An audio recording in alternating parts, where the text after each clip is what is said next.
नमस्कार, जय हिंद दोस्तों। मैं अमरपाल सैनी एक बार फिर हाजिर हूं आप सभी के बीच एक नए टॉपिक और एक नए विषय के साथ। तो दोस्तों, आज की इस क्लास में, आज की इस वीडियो में हम बात करने जा रहे हैं राजनीतिक विज्ञान के एक बहुत ही महत्वपूर्ण और बहुचर्चित टॉपिक। अब अगर हम कहें कि राजनीतिक विज्ञान में हम जब राजनीतिक सिद्धांतों की बात करते हैं, वहाँ से इस टॉपिक को मैंने उठाया और जिसका नाम है जे.एस. मिल का हानि सिद्धांत। जे.एस. मिल का हानि सिद्धांत ये हमारी क्लास 11th से लेकर पॉलिटिकल साइंस में स्टार्ट होता है, राजनीतिक विज्ञान में स्टार्ट होता है। और इसके बाद जो भी साथी, जो भी बच्चे ग्रेजुएशन या पोस्ट ग्रेजुएशन कर रहे हैं और वहाँ उनके पास पॉलिटिकल थ्योरीज, पॉलिटिकल प्रिंसिपल्स है, यानी कि राजनीतिक सिद्धांत, राजनीतिक अवधारणाएं हैं, वहाँ उनका सामना इस विषय, इस टॉपिक से ज़रूर होगा जिसका नाम है जे.एस. मिल का हानि सिद्धांत, हार्म प्रिंसिपल। तो दोस्तों, आइए शुरू करते हैं आज के इस टॉपिक को। और मैं, जैसा कि मैंने पहले भी कहा कि इस टॉपिक की चर्चा क्लास 11th से लेकर ग्रेजुएशन और पोस्ट ग्रेजुएशन तक, स्नातक और स्नातकोत्तर से तक इसकी चर्चा की गई है। हम थोड़े से समय में इस प्रिंसिपल की जो मूल अवधारणा है, इस सिद्धांत का जो मूल तत्व है, उस तक पहुंचने, उसे समझने का प्रयास करेंगे, कोशिश करेंगे। तो दोस्तों, जैसा कि आप बोर्ड पर देख पा रहे हैं, हम थोड़ा सा इसके जो सिद्धांतकार हैं, इस प्रिंसिपल के जो भी कह सकते हैं कि इन्वेंटर हैं, उनकी बात कर लें, जिनका नाम है, आमतौर पर इस व्यक्ति को जे.एस. मिल के नाम से जाना जाता है। जे.एस. मिल, जैसा कि आप ऊपर देख रहे हैं। तो जे.एस. मिल, जिसका पूरा नाम है John Stuart Mill,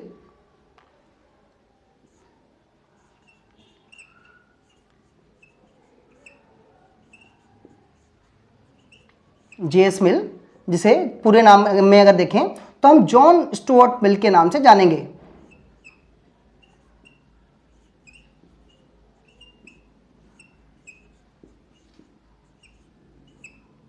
John Stuart Mill एक ब्रिटिश राजनीतिक सिद्धांतकार, एक दार्शनिक, जिन्होंने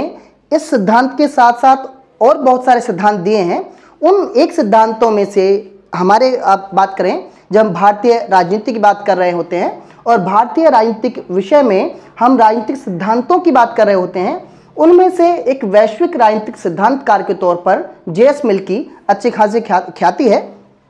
अच्छा खासा नाम है। और इनका सिद्धांत, हानि सिद्धांत, आपको अलग अलग चरणों में, अलग अलग स्तरों पर देखने को मिलेगा। तो दोस्तों, जैसा कि हमने कहा कि हम जे.एस. मिल, जॉन स्टुअर्ट मिल, जो कि एक ब्रिटिश दार्शनिक हैं, ब्रिटिश राजनीतिक सिद्धांतकार हैं, उनके एक सिद्धांत जिसे हम हानि सिद्धांत के रूप में बात कर रहे हैं, यानी हार्म प्रिंसिपल के रूप में बात कर रहे हैं, उनकी चर्चा आज इस वीडियो में हम कर रहे हैं।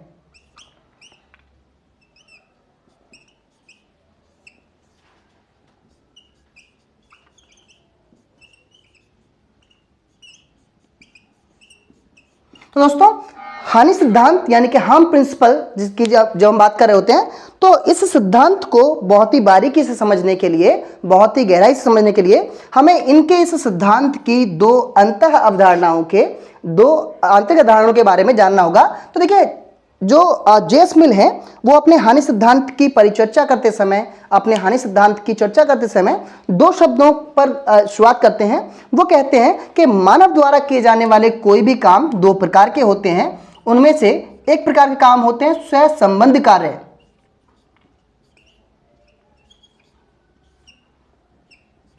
स्व संबंध कार्य, और दूसरे होते हैं पर संबंध कार्य।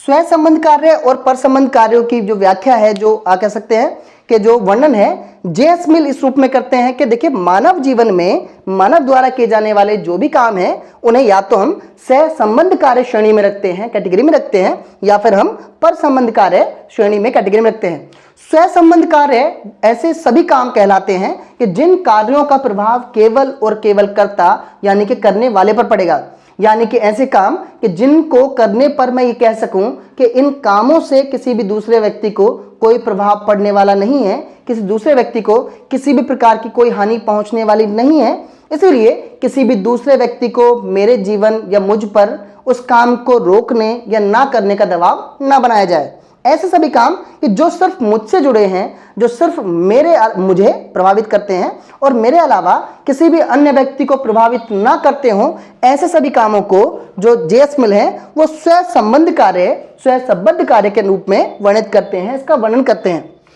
एक और स्व संबंध कार्य कि जहां पर जिन कामों में किसी दूसरे का कोई हस्तक्षेप ना हो, वो काम दूसरे को प्रभावित ना कर रहे हों और कोई उन कामों को ना करने के लिए मुझे कहने का अधिकारी ना हो, ऐसे सभी कार्यों को जेएस मिल स्व संबंध कार्य के रूप में इस श्रेणी में रखते हैं। दूसरी ओर जो जेएस मिल है वो बात करते हैं पर संबंध कार्यों की। पर संबंध कार्य यानी कि ऐसा कोई भी काम, हमारी ऐसी कोई भी क्रिया, हमारा ऐसा कोई भी एक्शन, हमारा मूवमेंट कि जो किसी दूसरे व्यक्ति को किसी भी रूप में प्रभावित करता हो, किसी व्यक्ति पर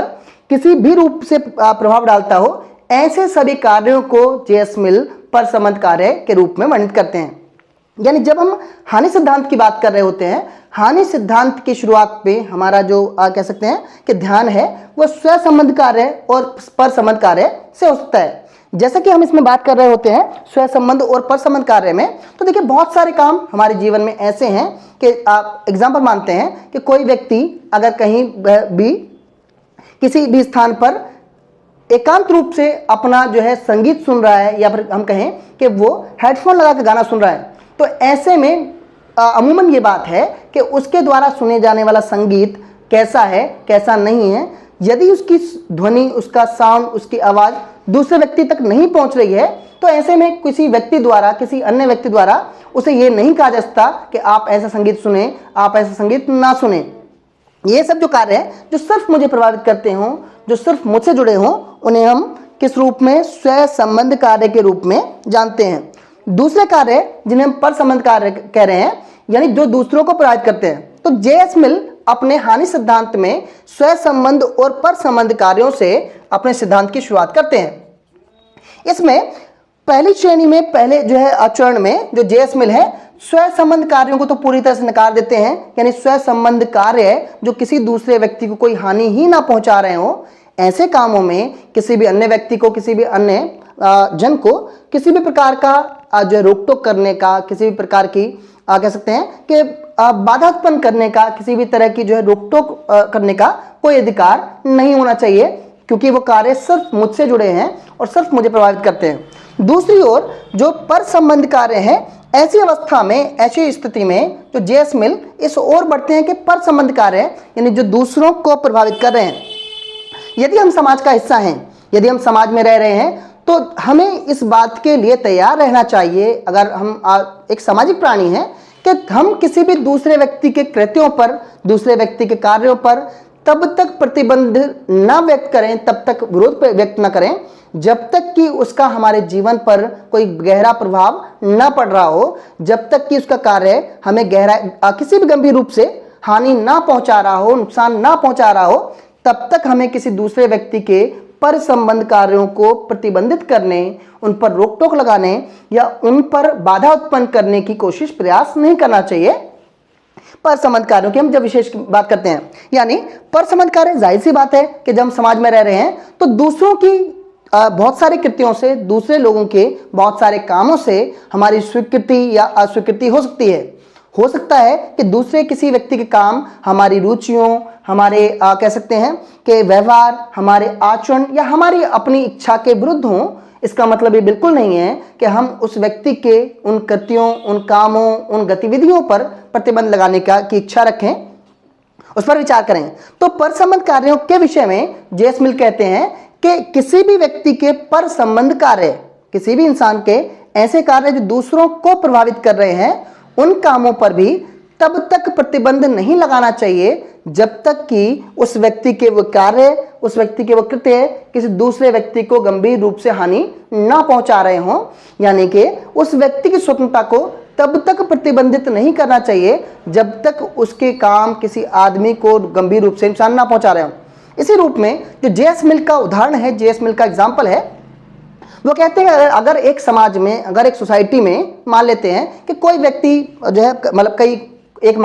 कई मंजिला मकान है, अगर उस कई मंजिला मकान में हर एक मंजिल पर एक अलग व्यक्ति, एक अलग परिवार रहते हैं, ऐसे में किसी एक फ्लोर पर रहने वाला कोई व्यक्ति अगर तेज ध्वनि में संगीत बजाता है,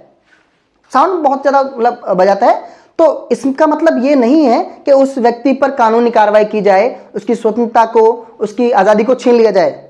नैतिक जिम्मेदारी ये है कि अगर उस व्यक्ति की उस कृत्य से, उस व्यक्ति के उस काम से किसी को भी कोई हानि पहुंच रही है, किसी को भी कोई आपत्ति है, तो आपत्ति जताई जाए, आपत्ति व्यक्त की जाए, यानी उस व्यक्ति को यह बताया जाए कि उसके उस काम से किसी को जरा सी भी परेशानी हो रही है। ऐसे में ये बहुत ज्यादा संभावित है, इसकी बहुत ज्यादा संभावना है, बहुत ज्यादा उम्मीद है इसकी कि वह व्यक्ति ऐसा जानने के बाद कि किसी व्यक्ति को उसके संगीत से हानि पहुंच रही है, वो अपनी साउंड को कम कर लेगा या अपने म्यूजिक को थोड़ा सा स्लो कर लेगा, इसकी संभावनाएं हैं। यानी अगर समाज द्वारा उसके उस काम पर आपत्ति जताई जा रही है, उसके तेज संगीत बजाने पर, उसके लाउड म्यूजिक बजाने पर कोई कह सकते हैं ऑब्जेक्शन करता है, तो जाहिर सी बात है कि वो व्यक्ति अपने उस काम को कंट्रोल कर लेगा। इसका मतलब ये है कि उस व्यक्ति पर एकदम से कानूनी कार्रवाई कर लेना या उसको एकदम से उसकी स्वतंत्रता को छीन लेना, ये उपयुक्त नहीं होगा अगर हम समाज में रहने की बात कर रहे हैं, समाज का हिस्सा है तो। लेकिन अगर वो व्यक्ति समाज के द्वारा आपत्ति दर्ज करने के बाद, आपत्ति जताने के बाद, विरोध करने के बाद भी अपने कामों को, अपनी गतिविधि को यानी संगीत बजाने को जारी रखता है और उससे किसी व्यक्ति को गंभीर रूप से हानि पहुंच रही है, तब उस व्यक्ति की स्वतंत्रता पर प्रतिबंध लगाना, तब उस व्यक्ति के आजादी पर कह सकते हैं कि रोक टोक लगाना या उसकी जो है स्वतंत्रता को थोड़ा सा प्रतिबंधित कर देना उचित होगा न्यायिक तौर पर, कि अगर वो व्यक्ति किसी की व्यक्ति को गंभीर रूप से हानि पहुंचा रहा है तब। तो यहीं से हानि सिद्धांत जो जेएस मिल का निकलता है कि देखिए, किसी व्यक्ति की स्वतंत्रता को तब तक प्रतिबंधित नहीं करना चाहिए जब तक उसके पर संबंध कार्य, जब तक उसके दूसरों को प्रभावित करने वाले कार्य किसी को गंभीर रूप से हानि नहीं पहुंचा रहे हैं। अगर उसके काम ऐसे हैं जो हमें कोई हानि नहीं पहुंचा रहे हैं, लेकिन केवल हमारी रुचि से अलग हैं, हमारे इंटरेस्ट से अलग हैं, तो हमें उस पर कोई आपत्ति, कोई ऐसा रोक टोक लगाने की आवश्यकता नहीं है, उसकी स्वतंत्रता को प्रतिबंधित करने की जरूरत नहीं है, उसकी फ्रीडम को बैन करने की जरूरत नहीं है। लेकिन ये काम तब किया जाए, उसकी स्वतंत्रता को, उसकी आज़ादी को प्रतिबंधित, बैन तब किया जाए जब वो व्यक्ति किसी दूसरे को गंभीर रूप से हानि पहुंचा रहा हो और समाज द्वारा जताए जाने के बाद भी, समाज द्वारा विरोध व्यक्त करने के बाद भी, या जो भी उस काम से प्रभावित हो रहे हैं उनके द्वारा उसे सूचित करने के बाद भी अगर नहीं मानता है, उस स्थिति में, उस हालात में, उस दशा में केवल ये हो कि भाई उस व्यक्ति की स्वतंत्रता को प्रतिबंधित कानूनी तौर पर किया जाए। अन्यथा समाज में कुछ थोड़ी बहुत जो कह सकते हैं कि बर्दाश्त करने की क्षमताएं समाज में सभी लोगों को होनी चाहिए, ऐसा विचार, ऐसा जो कह सकते हैं मनोभाव है, वो जेएस मिल अपने हानि सिद्धांत में रखते हैं। तो जेएस मिल, जॉन स्टुअर्ट मिल, एक ब्रिटिश दार्शनिक जिनका स्वतंत्रता के संबंध में, जिनका आज़ादी के संबंध में एक सिद्धांत है, हानि सिद्धांत, हार्म प्रिंसिपल। इस प्रिंसिपल की व्याख्या जेएस मिल ने इस रूप में की है, जहां हमने ये पूरी विस्तार से चर्चा की।